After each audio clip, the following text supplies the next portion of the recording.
Yun, magandang araw po sa inyong lahat, Luzon, Visayas, Mindanao, pati na rin po sa mga kababayan nating OFW dyan. Welcome po sa panibagong reaction video dito sa Makapili TV. Ngayon ito, pag-usapan lang natin itong sabihin nating sarswelang budget hearing. Ito, bicameral na po ito. Ito na yung after ma-aprobahan ng budget sa first hearing, aakit na to sa bicameral. So, kumbaga ito, formality na lang to. So, na-aprobahan na sa unang pagdinig. So, parang at least doon mga 90% na sigurado na approve na yung budget ng departamento. Especially ito, pinag-uusapan dito, DPWH. So, na-aprobahan na to sa unang reading pa lang, hindi pinagpawisan yung nag-sponsor, hindi pinagpawisan yung secretary. So, nakalusot kagad yung budget nila nang walang kahirap-hirap. Hindi kagaya sa nangyari sa OBP na talagang pinadaan nila sa butas ng karayom at umabot pa ng second round. After ng second round, tinapyasan yung budget. So, nagtagumpay, siguro in a way, nagtagumpay sila para ibaba lang yung budget. Pero yung sinasabi nilang isi-zero budget nila kasi may mga kongresista na yun ang gusto nilang mangyari, i-zero budget yung OBP, pero hindi sila nagtagumpay. So, ang nagtagumpay pa rin si VP Sara. Pero, hindi pa rin naman yun, kumbaga, hindi pa kasiguraduhin yun na talagang nasa 700 million lang yung magiging budget niya. Pwede pa yung bumaba, pwede pa yung tumaas. So, siyempre, may mga senador na inilalaban na ibalik sa dating amount yung budget ng OBP. So, anyway, hindi yun yung magiging topic natin. Ang topic natin dito yung sa DPWH. So, ano lang yung naging pasada lang yun yung nangyari. So, kasi sabi ni VP Sara na sarswela lang yung nangyayari ngayon sa budget deliberation, sa budget hearing. Kasi kung iisipin nyo, kung gaano sila naging kahigpit doon sa OBP, ganoon naman yung luwag nila rito sa DPWH. So, na-aprobahan yung budget ng DPWH nang hindi pinagpawisan at may nag-motion pa na dagdagan pa yung budget ng DPWH dahil daw sa palagay nila kulang pa yung pera daw na hawak ng DPWH para sa kanilang flood control project kaya daw binabaha pa ang Metro Manila. So dito, ito na naman yung script na although tama naman yung ginagawa nitong Makabayan Black, lalo na itong si Arlene Rosas, na questionin. So, hindi lang natin alam kung talagang bukal sa loob yung kanyang pag-question or totoo yung nangyayaring sarswela na to, yung itong pakitang taong hearing na to. Kasi, kung papansinin nyo, ang layo ng ambience ng yung simoy ng hearing na to doon sa nangyaring hearing ng OBP. So dito parang question and answer lang tulad ng hinihingi ni BP Sara, ganun, 'di ba? Dapat question and answer tungkol doon sa budget ng OBP. So nagkaroon ng personalan. So dito tanungan lang. Pero may punto pa rin. Maganda pa rin naman yung nangyari dito kasi mas lalong makikita rito yung kaplastikan ng budget hearing. At dito makikita nyo rin na may pinapaboran din dito sa budget na to kasi halatang hindi pinag-aralan ng nag-sponsor ng DPWH. Kasi hirap na hirap siyang sagutin eh. Parang ganito yan eh. Ang hirap idepensa ng isang bagay kung alam mo yung totoo. Ang hirap magsinungaling kung alam mo yung nangyayari. So tulad nito, panoorin po natin itong hindi maisagot o hindi kumbaga hirap na hirap ipagtanggol ni Stella Kimbo, yung DPWH kasi for sure sa sarili niya alam niya malaki yung sablay ng DPWH. Pero inaprubahan pa rin yung budget. Pero dito maganda pa rin naman yung ginawa nito ni Arlene Rosas. Credit pa rin sa kanya to kahit paano kasi maganda pa rin na naipakita niya kung ano yung tunay na kulay ng mga mambabatas natin. Kaya sisimulan natin yan kung hindi ka pa nakasubscribe sa Makapili TV.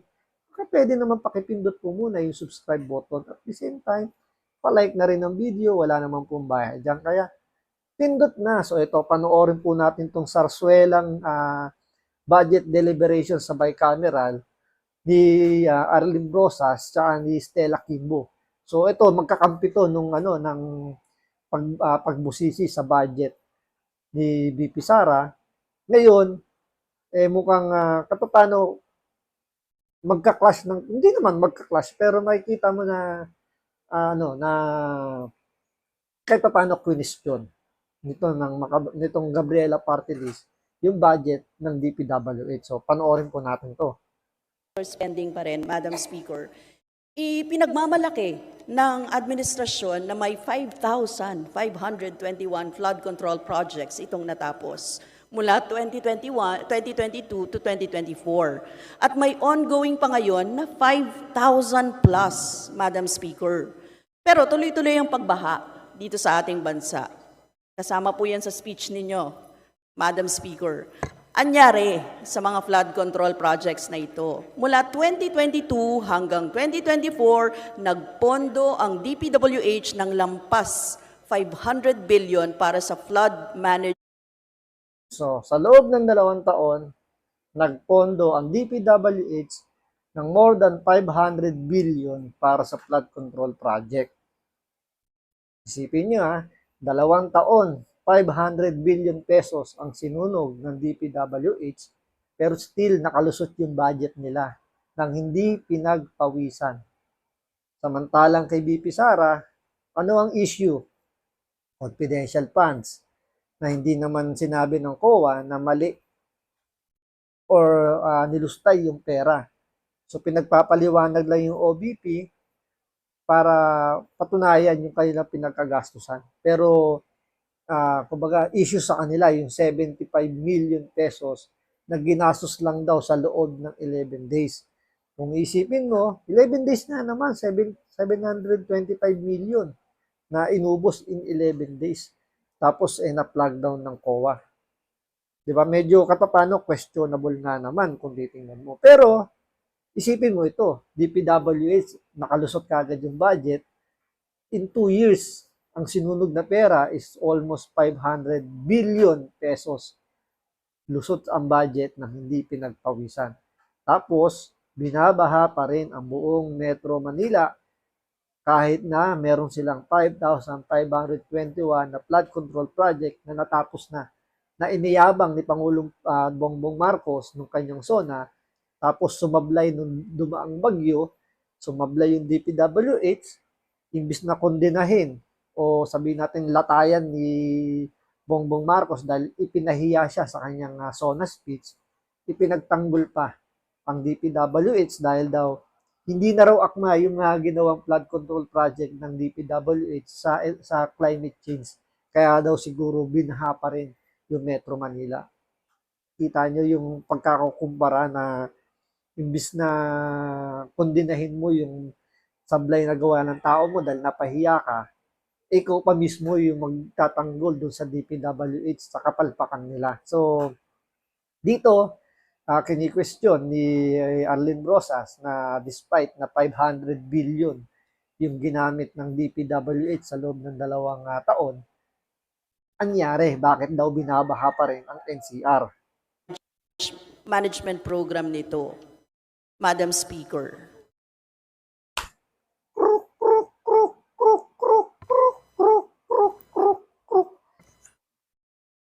Parang hirap na hirap sagutin si Stella Kimbo, no? So, dito, magpapatunay lang na alam niya, may problema ang DPWH. Alam niya. Ang problema lang, hindi niya alam kung paano niya pagtatakpan. Dito kasi parang totoo nga yung sinasabi ni BP Sara na alin. Sabi niya, sa DepEd, di ba? Sabi niya, yung budget daw doon sa repair ng classroom or pagpapagawa ng classroom, may kongresistang lumapit sa kanya at hinihingi yung budget. O yung parte nila doon sa budget na yun, hinihingi. Ina-arbor, kumbaga. So, pag in-arbor yung budget, ibig sabihin, mababawasan yung pondo mo para sa pagpaparepair, pagpapagawa ng classroom. So, isa yun sa mga nakita ng COA na nangyari sa DepEd during VP Sara term. Dahil konti lang daw yung napagawang classroom during ng kanyang pamamahala. So, doon natin nakikita kung bakit konti lang. Dahil nga kinuha ng congressman yung budget para doon sa pondo ng pagpapagawa ng classroom. So dito, same thing ang nangyayari rin siguro sa DPWH na napakalaki ng pondo. So posible rin na may umarbor din ng budget sa DPWH kaya siguro sablay yung pagkakagawa ng flood control project. Hindi natin alam kung talagang merong ginawang flood control project or sinabi lang nilang meron. Diba? Pwedeng sinabi lang nila. Kasi normally, yung nangyayari dyan, nagsasabit lang sila ng feature ng accomplishment report nila. Tapos pag na-plug down ng COA, magpapaliwanag lang. So, walang accountability nangyayari. Yun yung problema. So, dito, hindi natin alam kung sino yung congressman na pwedeng lumapit din sa DPWH para kunin yung komisyon nila. Kasi kung doon nga sa DepEd, isipin mo, Vice President na humahawak, ha? Ang lakas ng loob ng congressman na to na lumapit doon para kunin yung komisyon nila. Eh ano pa kaya dito sa DPWH na inappoint lang to ng Pangulong ng Presidente na ang humahawak ng budget nila o nagbibigay ng project eh ang mga kongresista. So, posible nga na totoo yung sinasabi ni VP Sara, yung kalakaran na may nangunguha ng komisyon na kongresista. Hindi natin sinasabing si Stella Kimbo yun, ha? Ang punto lang dito, yung sinabi ni VP Sara. Kasi dito, hirap na hirap ditong sagutin kagad ni Stella Kimbo yung tinatanong sa kanya ni Arlene Rosas. Biruin nyo, umabot ng ilang segundo. More than 30 seconds siguro bago siya sumagot. At hindi pa siya sigurado sa kanyang mga sagot. Kaya tuloy natin. Well, alam Ah, natin ah, na ano, merong ano, nagkaroon ah, ng isang master plan for Metro Manila na nilabas noong 2012. Pero kung titignan natin ngayon, kung nasaan na tayo pagdating sa plano na yan, ay marami doon na medyo hindi natupad. alam niya, marami sa plano ng DPWH ang hindi natupad. Pero still, binigyan pa rin nila ng budget. Marami hindi natupad, may nag-motion, dagdagan pa raw yung budget ng DPWH. Kita niyo yung logic. Hindi na nga natupad yung project na dapat gawin nila. Imbis na questionin ninyo kung bakit hindi natupad yun, dinagdagan nyo pa yung budget. Bakit? Yun yung tanong doon. Diba? Bakit nyo pa dinagdagan? Hindi na nga nila nagagawa yung project, yung dapat nilang gawin, dinagdagan nyo pa ng budget. So, ibig sabihin, pag dinagdagan mo yung budget ng DPWH, posible na madagdagan din yung hinihinging komisyon na kung sino man yung kongresista nakatoka para kunin yung komisyon para sa DPWH. Siyempre, kung mas malaki nga naman yung budget na na ilalagay mo diyan, siyempre mas malaki yung komisyon mo. Tulad nun sa DepEd, 'di ba? Sabi ni VP Sara, yung pondo na 5 billion kinuha. Yun yung hinihingi ng dalawang congressman. Isipin nyo magkano ang pondo ng DepEd sa classroom is around 24 billion pesos. Pero ang kinukuha doon, 5 billion. Eh, itong DPWH, 500 billion pesos sa loob ng 2 taon ang sinunog. At ngayon, yung budget nila ngayon is 900 billion sa taong ito. So, almost 90% siguro yung itinaas ng budget. So, magkano ang kukunin na komisyon dito ng kongresistang ito? Kung sino man ito ang congressman, wala tayong tinutukoy. Pero kung titingnan mo yung kwento ni BP Sara, posibleng may kumuhang komisyon na kongresista rin. So, magkano ang makukuha nito dun sa 900 billion pesos? Diba? Considering na hindi nagawa ng DPWH yung kanilang proyekto. Isipin nyo yun. Nagkaroon ng paglihis doon sa original plan. Kaya tingin ko kailangan balikan. Oh, alam niya, nilihis yung proyekto. Alam niya na kailangan daw pagtuunan ng pansin. Ang tanong, ginawa ba ninyo during ng budget deliberation? Hindi. Tuloy. At this point in time, I share your frustration, Your Honor, Madam Speaker. At tingin ko ang NEDA naman I share your frustration daw. Pero magkasama itong Makabayan Black at si Stella Kimbo nung time na dinideliberate yung budget ng DPWH. Pero pinalusot nila. Di ba? Kita niyo yung kaplastikan. Na galit kayo doon sa Office of the Vice President dahil hindi daw pinaliwanag ni BP Sara kung paano ginastos yung 725 billion sa loob ng 11 days. Gigil na gigil kayo doon na bakit ganun yung nangyari. Samantalang itong DPWH lantaran. Alam ninyo mismo, kayo mismo, nagsasabi, aminado kayo, nakita na ninyo na hindi nasunod, inilis yung proyekto. Pero nung ginawa nyo, dinagdagan nyo pa yung budget ng DPWH. Bakit? at this point in time ay nung kami ay nag-uusap, sila naman ay handa nilang balikan yan. And of course, Nung sila daw ay nag-usap, handa naman daw nilang balikan. Kung ano man yung dapat nilang balikan pagkakamali. So doon, binigyan nila ng second chance. Yung DPWH na ayusin yung kanilang pagkakamali. Pero kay BP Sara, wala nang second chance. Sa kanila, guilty ka na kaagad, nilustay mo yung pera, yung 725 billion sa 11 days. So wala ka nang, sabi nga ni Saldico, di ba? Wala nang karapatang bigyan daw ng budget si BP Sara kasi nilustay lang naman daw sa loob lang daw ng 11 days. Pero yung DPWH, na alam nila na malaki yung kapabayaan, pwedeng bigyan ng second chance. Sa babalikan naman namin, naayusin na lang po namin. Kaplastikan, yung nangyayari talaga. Totoo yung sinasabi ni BP Sara, yung nangyayari sa budget deliberation na yan, is kaplastikan na lang. Kapag ikaw ay administration, lusot yung budget mo na hindi ka pagpapawisan. Pero pag ikaw hindi nga parte ng administration, dadaan ka sa butas ng karayom, kailangan mo munang lumuhod sa mga mambabatas, sa mga kongresista, para aprubahan yung budget na gusto mo, na hindi nila nagawa kay BP Sara. Ang ending, pinagtulungan daw sila ni BP Sarang mag-isa. So, 47 yung kongresistang nakaupo dun sa budget deliberation, nag-iisa si BP Sara, ang kanilang sigaw, binuli kami ng Vice President ng mag-isa.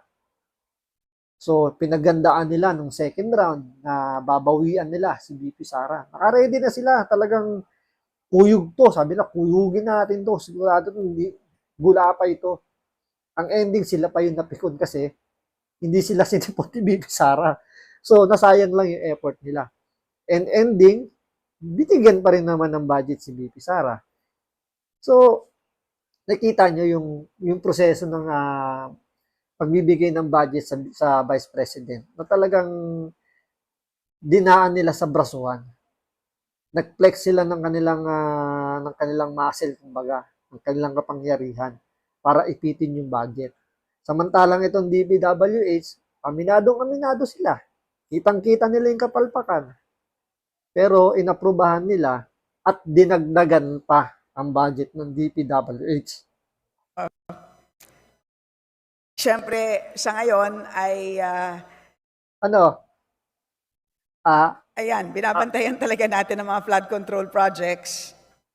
Base din sa Plastic.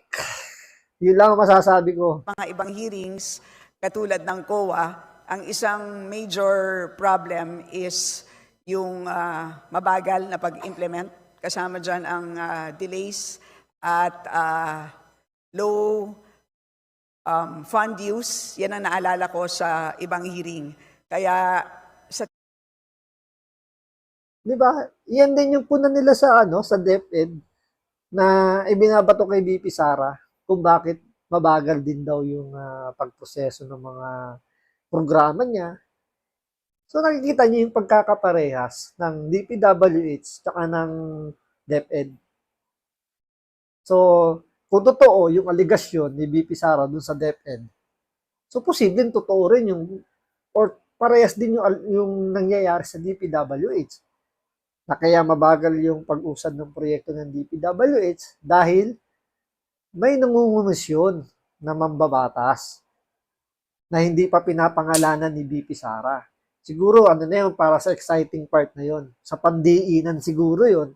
Baka nga kinakabahan na yun yung kongresista na yun na kasi akala nila since si VP Sara part ng administration, madali nilang makukuha yung komisyon nila na pwede silang lumantad. Dahil sa hindi nila kilala si VP Sara, nagkamali sila doon, mukhang ito ngayon yung nagiging bala ngayon ni VP Sara na antayin natin kung anong mangyayari kung magpapatawag ng Congress or Senate hearing tungkol dito sa aligasyon niya. Pero kung titingnan nyo, parang hindi binibigyan ng pansin. Isipin nyo mabigat yung aligasyon ni VP Sara, pero base na rin dito kay Arlene Brosas sa mga nakarang interview niya, mukhang wala naman silang plano na paimbestigahan to. Kasi bakit? Tataba ang congressman Ang binabanatan dito si Saldico saka si Speaker Romualdez.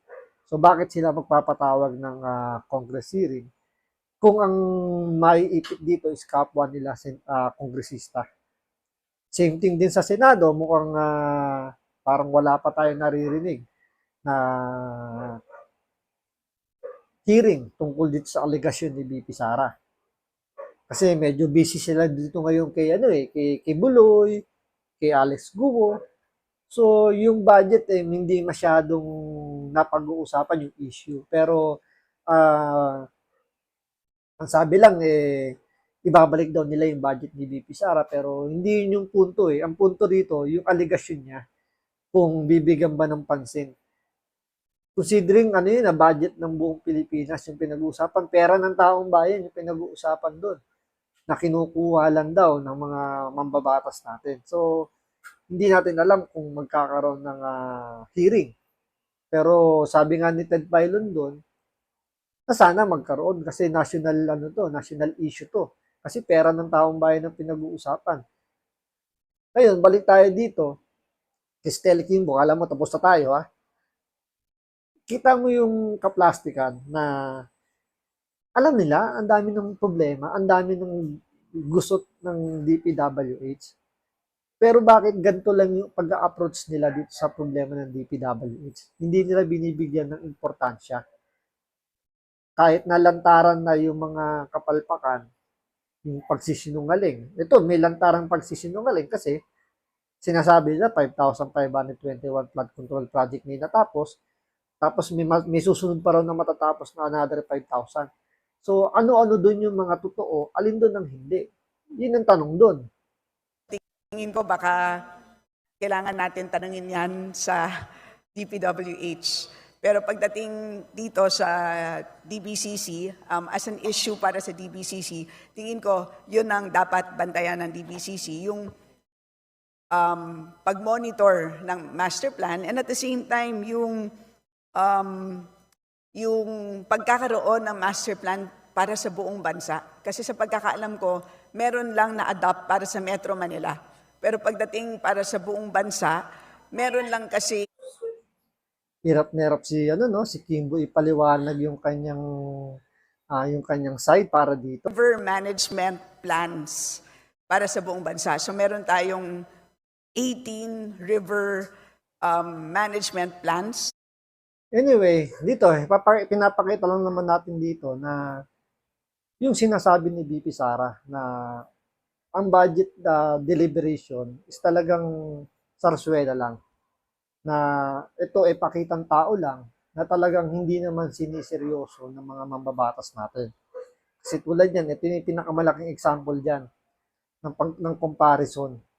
So alam nila, ang DPWH gumagastos ng malaki pero walang nangyayari. Hindi man lang nila, binusisi nila pero hanggang doon lang. Hindi talaga nila binantayan o hindi nila nababantayan. Hindi nila binibigyan ng striktong, alam niyo yun, talagang pagtutuunan ng pansin. Kasi ito yung isa sa pinakamalaking budget na binibigyan. Pero still, tapon lahat ang pera ng taong bayan. Siguro dahil nga totoo yung sinasabi ni VP Sara, hindi natin sinasabing di ba? Hindi natin sinasabing confirm. Pero kung pagbabasehan lang natin yung kwento niya, na may congressman na lumapit para kunin yung budget ng DepEd. So, malaki rin yung posibilidad na ganito yung nangyayari sa lahat ng departamento ng gobyerno natin, hindi lang sa DPWH, hindi lang din sa DepEd. So, ano-ano ba yung malalaking budget diyan? Department of Transportation, DOTR, Department of Agriculture. So, ang lalaki ng budget ng mga yan. So, posible, dyan sa mga departamento niyan, yung mga nakatoka ring mambabatas na kumukubra ng kanilang komisyon or komisyon para paghati-hatian din nila. Kasi, hindi naman kikilos yung dalawang yon kung wala yung basbas or wala yung, sabi natin, walang kinabibilangang grupo. Hindi natin alam kung talagang ito ay alam ng speaker, hindi natin alam kung ito ay dumaan din kay Saldico. Posible rin talagang may ibang grupo na humahawak. Parang ganun, parang halimbawa, para maging play safe sila, pwede silang gumawa ng isang departamento. Internal lang na departamento na every department na pwede nilang kuha ng komisyon, doon mo nila ipapasok yung budget. Halimbawa, minakuha sila sa DepEd na 5 billion, di ba? So dito muna lalagay nila muna nila sa parang savings nila. So pag nakakuha na sila sa mga ganung departamento, pag naipon na, sa kanila bibiyakin yan hati-hati. So pwedeng ganun. So yun dapat yung imbestigahan. Kung totoo yung aligasyon ni BP Sara. Pero sa nga, hindi natin alam kung yan ay mabibigyan ng pansin. So abangan natin. So dito, pinakita lang talaga natin dito na totoo yung sinabi ni BP Sara na kapag ikaw ay hindi parte ng administrasyon, dadaan ka sa butas ng karayom. Pero pag ikaw part ng administration, walang kahirap-hirap na lulusot ang iyong budget. So, maraming salamat sa panonood. Ingat po kayo lagi. God bless.